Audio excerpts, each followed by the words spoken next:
Okay. बिस्मिल्लाहिर्रहमानिर्रहीम। अस्सलाम वालेकुम नाज़रीन, फरवाज एनबी न्यूज़ के प्लेटफॉर्म से मैं आपका मेज़बान नवाज़ भुट्टो आपकी खिदमत में हाजिर। नाज़रीन, कौमी असेंबली से बिल पास होते ही ज़मान पार्क में सफ़े मातम बिछ गई और बिछनी भी चाहिए थी। इसके अलावा इसकी वजूहात क्या हैं या क्यों पीटीआई जो है वो इस मकाम तक पहुंची है, इस पर भी हम बात करेंगे। और बात करेंगे कि अपना सुप्रीम कोर्ट के सीनियर तरीन जज जस्टिस काजी फायज ईसा ने एक बहुत बड़ा धमाका कर दिया है और उस धमाके ने अपना चीफ जस्टिस उमर अता बंदयाल को कहां लाकर खड़ा किया है, इस पर भी हम बात करेंगे। और बात करेंगे कि इमरान खान के लिए जो आखिरी कांधा था सहारे का, वो भी छिन गया है। नाज़रीन, आप जानते हैं कि आज कौमी असेंबली ने प्रैक्टिस एंड प्रोसीजर बिल 2023 की मंजूरी दी, यानी इत्तेफाक राय से या कसरत राय से उसको मंजूर किया गया। तो इस बिल की मंजूरी के साथ ही जो है वो अपना ज़मान पार्क में सफ़े मातम बिछ गई और इमरान खान पे जैसे ये बिल या इस बिल की मंजूरी की खबर एक बिजली बन के कड़क कर गिरी हो और इमरान खान के होश उड़ गए। और इमरान खान के होश उड़ने भी चाहिए थे, क्योंकि इमरान खान के लिए एक यही सहारा था और जिसके लिए वो बार बार अपनी तकारीर में, अपने इंटरव्यूज में दुहाइयां दिया करते थे और उनको इस चीज का अंदाजा पहले से हो चुका था। तो इसलिए वो बार बार चीफ जस्टिस उमर अता बंदयाल साहब को ये पैगाम पहुंचाने की कोशिश करते थे कि कौम आपके साथ है, अवाम आपके साथ खड़े हैं और अवाम अपनी अदलिया का साथ देंगे। लेकिन देखना यह है कि अब इमरान और अदलिया कहां खड़े हैं। यानी इस बिल की मंजूरी ने, ज़ाहिर है अभी कुछ मराइल रहते हैं, सेनेट में भी जाएगा और सेनेट में ज़ाहिर है कि हुक्मरान इत्तेहाद की अक्सरियत है, वहां से भी मंजूर हो जाएगा। तो ऐवान सदर जब ये बिल पहुंचेगा तो यकीनन सदर आरिफ अलवी साहब इस बिल पर दस्तखत नहीं करेंगे। तो फिर उसका प्रोसीजर क्या होगा? वही जो होता है कि वो यकीनन बिल वापस करेंगे और उसके बाद जो है वो बिल पर डेफिनेटली जाहिर है कि वो मंजूर हो जाएगा, क्योंकि उसके जो प्रोसीजर है उसे गुजरने के बाद बिल को मंजूर तस्वुर किया जाएगा। तो बहरहाल इमरान खान का आखिरी एक उम्मीद है, ये एक है कि बिल पे सदर दस्तखत ना करें, और वो नहीं करेंगे, क्योंकि आज भी उन्होंने इस चीज़ का बरमला इज़हार किया है एक निजी टीवी चैनल को इंटरव्यू देते हुए कि अगर ये बिल मेरे पास आया तो फिर मैं उस वक्त डिसाइड करूंगा कि मुझे क्या फैसला करना है और इस पर दस्तखत करने हैं या नहीं करने हैं। तो नाजरीन, वैसे मैंने पहले भी मैं कह चुका हूं कि सदर आरिफ अलवी कई मरतबा जो है वो आइन से इनहराफ कर चुके हैं। जिस तरह मैंने आपसे कहा था कि वज़ीर आज़म से हलफ न लेना आइन से इनहराफ था, और तहरीक अदम एतमाद की कामयाबी के मौके पर असेंबली को तहलील कर देना और इमरान खान को निगरान वज़ीर आज़म मुकर्रर कर देना, ये भी आइन से इनहराफ था। और एक साबिक वज़ीर आज़म, यानी वो जो वोट ऑफ नो कॉन्फिडेंस के जरिए पार्लियामेंट से निकाले गए, उनके और चीफ ऑफ आर्मी स्टाफ के दरमियान सालिस का किरदार अदा करना और एक मुंतखब हुकूमत को गिराने की साजिश करना, ये भी आइन से इनहराफ है। और पिछले दिनों जिस तरह इंतखाबात के मामले पर सदर मुमलकत ने जो इकदाम किए, वो भी आइन से इनहराफी तस्वुर किए जाते हैं। तो जहां इतनी मरतबा जो है वो इनहराफ हो चुका हो, तो वहां पर एक और ही सही। तहम इतना मैं आपको बता सकता हूं कि इस वक्त इमरान खान बहुत बड़ी मुश्किल में फंस चुके हैं।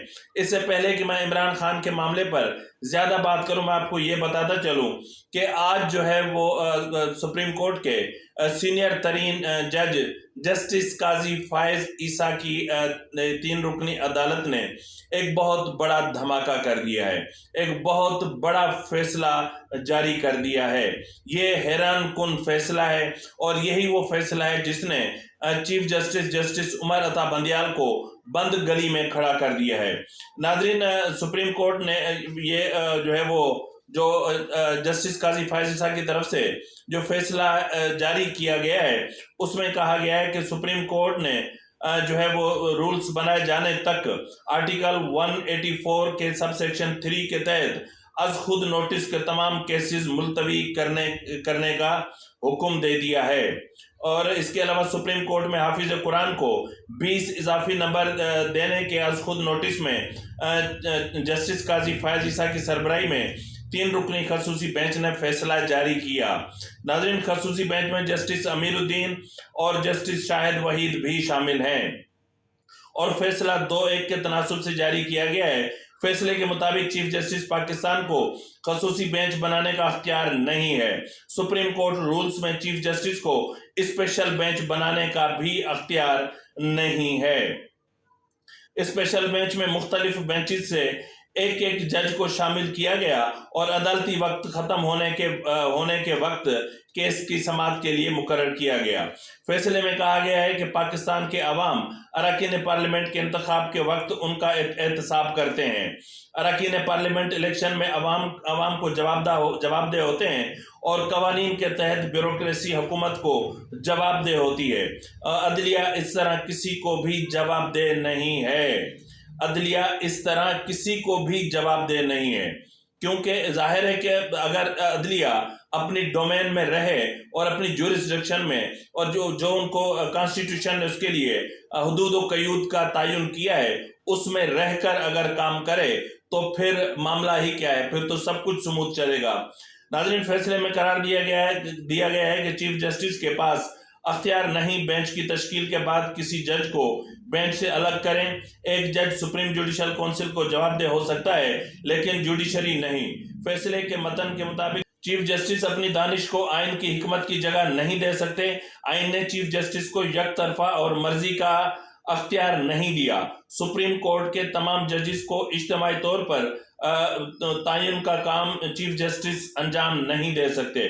بینچ میں جسٹس شاہد وحید نے فیصلے سے اختلاف کیا اور نوٹ میں لکھا کہ جن معاملات پر فیصلہ دیا گیا وہ ہمارے سامنے ہی نہیں تھے۔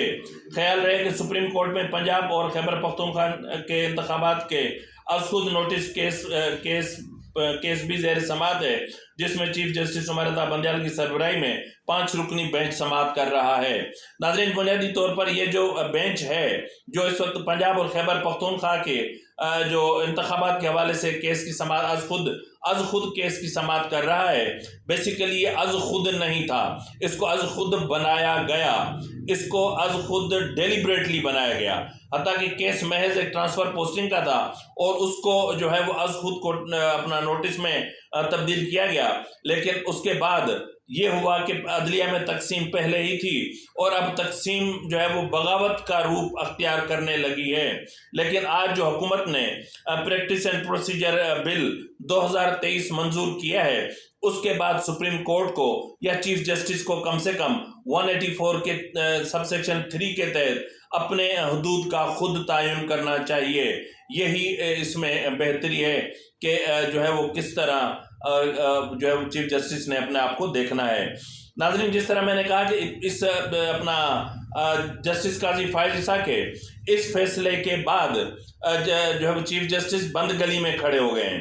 اب اگر اس فیصلے کو بھی وہ ریجیکٹ کرتے ہیں اور پہلے ہی جو ہے وہ اپنا 4 ججز اسی از خود نوٹس کیس کو ایک مطلب وہ قرار دے چکے ہیں کہ یہ 184(3) کا کیس نہیں ہے، لیکن اس کے باوجود اس کو 184 کے سب سیکشن 3 کا کیس زبردستی بنا دیا گیا ہے، تو پھر 4 پہلے ہی ہیں اور اب اگر یہ 2 اور ہو جاتے ہیں تو پھر یہ فیصلہ 6-3 کا ہوگا۔ تو 6-3 آتا کہ یہ ججز اس بینچ میں شامل نہیں ہیں، لیکن جس طرح کی چیزیں سامنے آ رہی ہیں اس سے ایسا محسوس ہو رہا ہے کہ جیسے معاملات جو ہے وہ عدالت کے اندر بغاوت کی طرف جا رہے ہیں۔ اب ظاہر ہے کہ نچلے ادارے یا ماتحت عدلیہ کوئی ایسا کام کرے تو ان کے بیچ میں ثالثی کی کوشش بھی کی جائے، لیکن اگر اعلیٰ ترین عدلیہ بھی ایسے مسائل میں گر جائے تو پھر ان کے درمیان جو ہے وہ مصالحت کے حوالے سے کون بیچ میں آ سکتا ہے؟ کون سا ادارہ ہے جو ججز کو بٹھا کر کے؟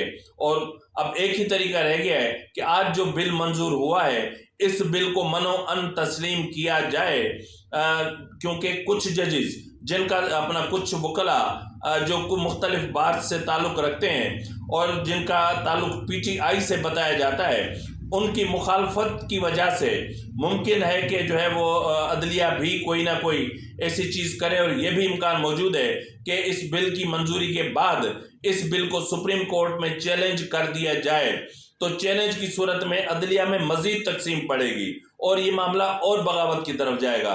तो बहरहाल नाजरीन, जिस तरह मैंने कहा कि इमरान खान के जो कांधे हैं, इमरान खान के जो सहारे हैं, वो आहिस्ता आहिस्ता ख़त्म होते जा रहे हैं। जिस तरह जनरल फैज़ अलग हो गया, फिर उसका पूरा गैंग जो रिटायर्ड आर्मी अफसरान का था और वो पाक फौज के अंदर टेक्निकल शोबे में मौजूद था, उसका भी सफाया कर दिया गया।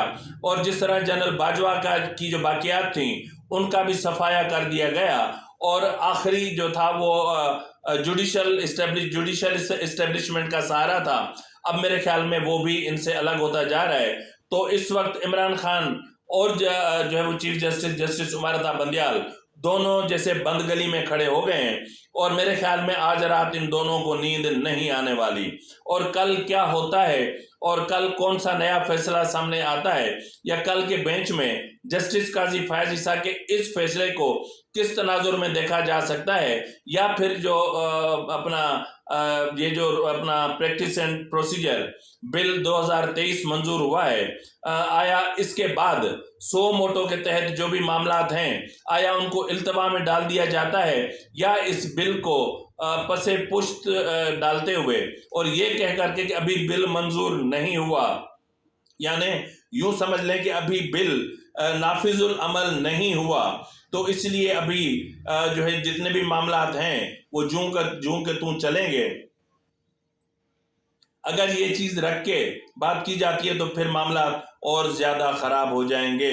तो नाज़रीन, अदलिया को चाहिए कि इस वक्त दानिशमंदी का मुजाहरा करे और सूरत हाल को बेहतर अंदाज में चलाने की कोशिश करे। कहीं ऐसा ना हो कि हम यानी पाकिस्तान की दुनिया में जग हंसाई हो। तो नाज़रीन, इसी के साथ ही अपने मेज़बान नवाज भुट्टो को इजाज़त दीजिए। फी अमानिल्लाह।